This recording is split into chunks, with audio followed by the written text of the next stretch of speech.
Aujourd'hui, beaucoup de monde travaille dans des domaines qui sont très sensibles aux aléas des relations sino-françaises. Pour en parler, nous avons rencontré un jeune entrepreneur dont l'activité consiste à tisser des liens entre des créatifs et des entrepreneurs en France et en Chine. Un reportage de Jade Charles. Yang Ting arrive en France à 18 ans. Un master en communication visuelle en poche, il est dans un premier temps directeur artistique en agence de publicité. C'est en 2011 que lui vient l'idée avec des amis de créer sa propre agence, la première agence de communication qui accompagnait des marques chinoises pour leur installation en France. Puis en 2014, c'est le tour de Bonjour Brand, le premier forum France-Chine centré sur les marques. On a eu l'idée parce qu'il y avait deux styles d'événements, culturels ou commercial. On s'est dit, en fait, il suffit de les croiser pour parler de la valeur de la marque, parce que la marque est pile poil au croisement de ces deux choses-là. Mais il n'y en avait pas. Après une première édition réussie à Paris, Yang Ting déploie les grands moyens.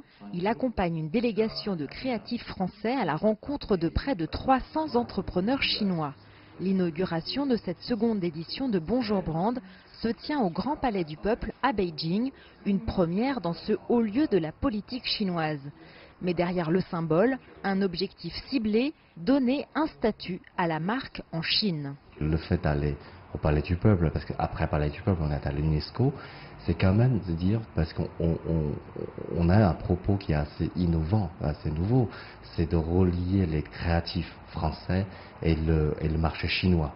De ce propos-là, on a besoin de lui donner un statut, parce que la création en Chine est en train de gagner sa place, et on veut rentrer dans cette bataille-là et donner vraiment quelque chose de statutaire à ce service-là.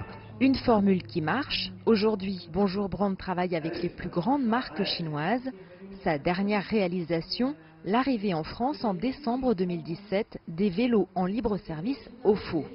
Passeur entre les cultures et homme d'affaires, Yang Ting se réjouit de la prochaine visite en Chine du président français. Première visite à M. Macron, ça va non seulement créer des opportunités, des échanges commerciaux, mais aussi culturels. Parce que profondément, la question se pose, c'est quand même savoir, est-ce que tous ces échanges culturels sont là pour faciliter les échanges commerciaux ou l'inverse? Portée par des initiatives qui créent des ponts comme celle de Yang Ting, la coopération franco-chinoise insuffle inspiration et dynamisme aux entrepreneurs et créateurs des deux pays. Cette coopération déjà fertile devrait sortir encore renforcée de la prochaine visite du président français à son homologue chinois, avec à la clé de belles perspectives pour l'économie. Jade Charles, CGTN, Paris.